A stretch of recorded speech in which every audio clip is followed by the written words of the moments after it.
What's going on, everyone? So, the Los Angeles Lakers losing to the Minnesota Timberwolves really was several factors, right? Particularly the lack of center, right? Lack of size on the interior. But more than anything, I think it simply boils down to one team's role players showed up, the other teams didn't. And that's usually how it goes. Right? Matchups are very important. You see it all the time. Last year was a great example, but also last year, pointed this out, talked about it in videos, talked about it in live streams, right? Last year's playoffs. Lakers role guys failed to show up. Denver's does. Denver advances and moves on, right? Denver's role players failed to show up. Minnesota's does. Minnesota advances. Denver goes home, right? Minnesota's role guys don't show up to the level in which they did against the other things. Dallas's does. Dallas advances, goes on, so it goes home. Boston, same thing. Dallas doesn't. Boston advances. They hoist the Larry O'Brien trophy. You watch this Minnesota series, and it really boiled down to the role guys, right? LeBron James and Luka Doncic essentially, one, were not transcendingly great like I needed them to be, but they ended up essentially washing out with Anthony Edwards and Julius Randle. You can make a genuine argument that Anthony Edwards was the best player in this series, right? Statistically speaking, LeBron and Luka were technically both better than him, but Anthony Edwards controlled, dictated, and dominated this series, right? Anthony Edwards, bare minimum, washed out, Luka. Julius Randle was excellent in this series. So you essentially had their two best players and our two best players wash each other out, right? Well, then it goes down the pecking order. Well, Jaden McDaniels has 30-point games, 25-point games, and is just doing everything, right? Naz Reid, Dante DiVincenzo, Mike Conley, right? Nickeil Alexander-Walker. Go down the list. Their guys, night after night after night, stepped up, played big, and impacted the game on multiple fronts, multiple levels, whether it's defense or rebounds or chasing down loose balls or hitting shots, whatever. Their role guys played their part. Their role guys played their role. Their role guys did what they were supposed to do. Our role guys did it. Austin Reeves was unplayably bad. The bench was terrible. The bench was so bad, J.J. Redick lost all faith, and the coaching staff, because J.J. Redick was furious because the reporters were essentially implying that, like, oh, you're a rookie coach, so, why didn't you talk to your assistants? And he was like, you don't think I talked to you don't think we came to this collective this mutual agreement together that, like, hey, our bench is terrible. We don't trust them. They're not helping us do anything. We should, not play them and just go with our five best guys. And they did. And they went that route and they tried it, and it unfortunately didn't work, right?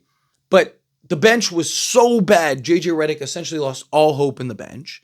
Austin Reeves was unplayable. Rui was incredibly inconsistent. Dorian Finney-Smith wasn't what we needed him to be. Jackson Hayes was literally played off the floor, right? Like, you go down the list goes on and on. The Lakers greatly lacked the consistency from the role guys. They greatly lacked role guys stepping up and playing to the level in which we needed them to play. Austin Reeves was, again, unplayably bad. He was supposed to be our third best player. He was supposed to be the big advantage. That's right. Luka and Anthony Edwards, they wash each other out. Cool. LeBron should be better than Julius Randle. Austin Reeves will be the third best player on the court every night. Austin Reeves might be better than Julius Randle going into the series. And that wasn't the case. Austin Reeves wasn't better than Jaden McDaniels. Austin Reeves wasn't better than Naz Reid. Austin Reeves wasn't better than Nickeil Alexander-Walker. Austin Reeves wasn't better than Dante DiVincenzo.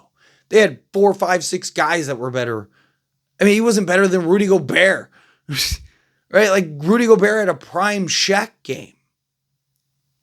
Right? Austin Reeves was unplayably bad on both sides of the basketball. Didn't have the impact you're looking for.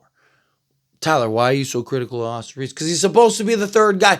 There were genuine conversations for months about, is Austin Reeves the third best third option or the best third option in the entire NBA?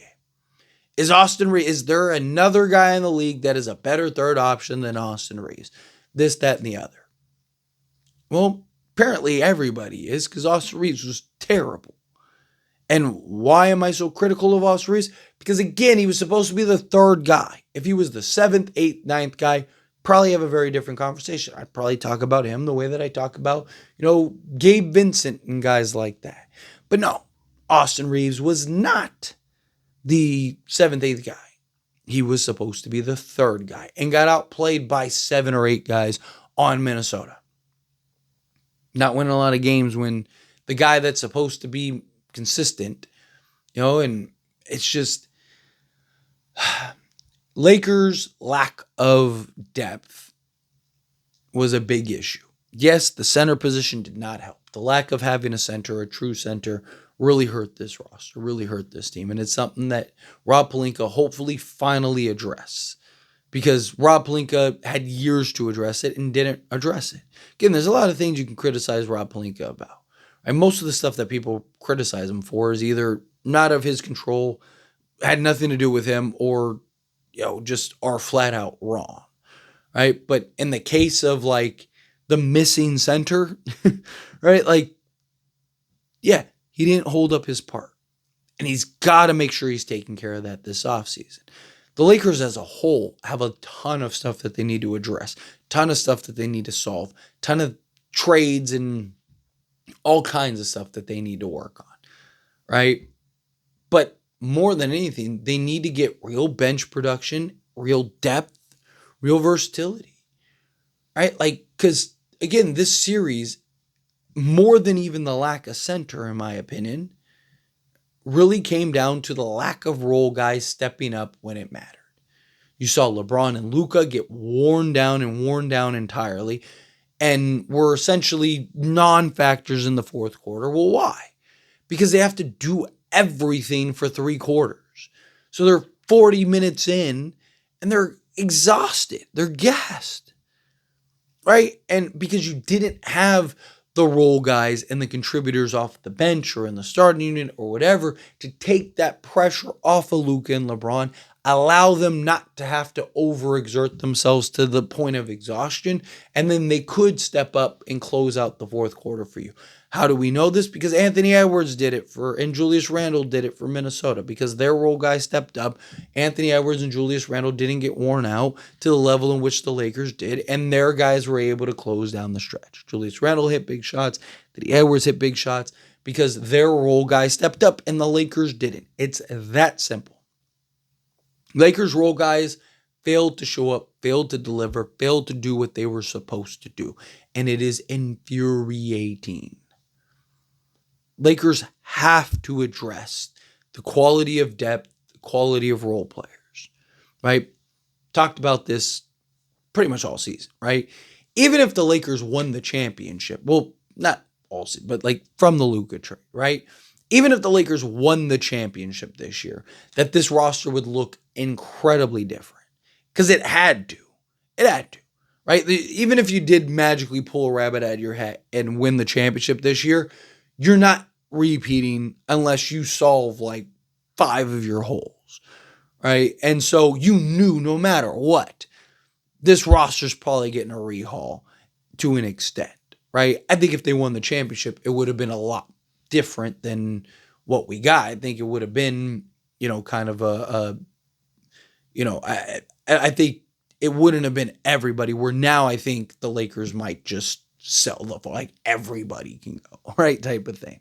But we'll see. We'll see what direction the Lakers go in that regard. But whatever they decide to do, however they decide to approach it, however they want to kind of piece it together this offseason, they need to get the quality of players that can show up on a nightly basis, that can give you the level of consistency that you need, that can play the role from the guys that you need that aren't going to shy away, that aren't going to just completely disappear and be non-factors and completely irrelevant. It's one thing when it's one guy. It's another thing when it's essentially your entire roster.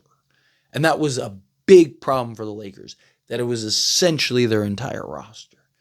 And it's something that needs to be addressed. They got to make trades. They got to make changes. Things have to get done this upcoming offseason. And, obviously, again, you need center. Really, two centers. So center is the number one priority, right? But the Lakers have several other priorities that need to be addressed.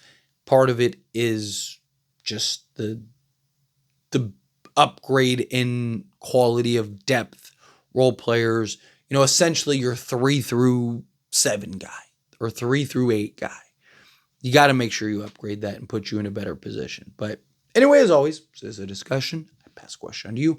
Let me know your thoughts and opinions down in the comments below. What do you think? If you feel what your thoughts, agree with me, disagree with me, kind of mixed in the middle.